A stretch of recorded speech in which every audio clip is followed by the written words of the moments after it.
Guten Tag, my nerds. We're closing out today at Old Burial Hill Cemetery. I'm standing in front of Captain James Eager's grave, and he was born early in the 1600s, mid 1600s. So he would have been around in the aftermath of all of this. And it's a haunting reminder of just how many lives this war would eventually claim.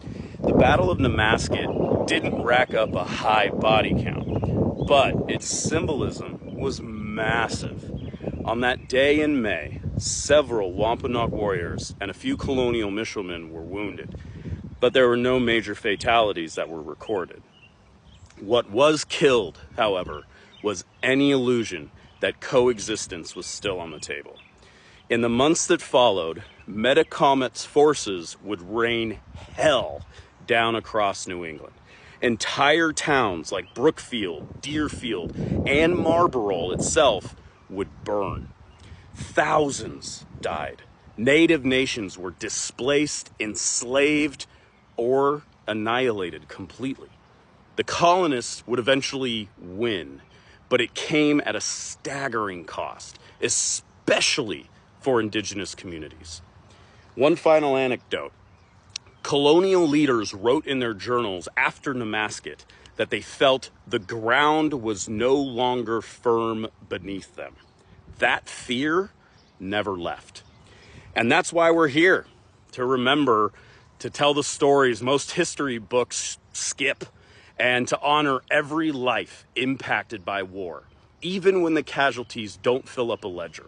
On both sides of the conflict, people are people, folks. That's why I do what I do. I'm glad that you're here to do this with me. Thank you all for joining me.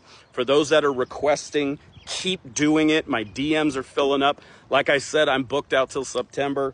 I want to keep this going.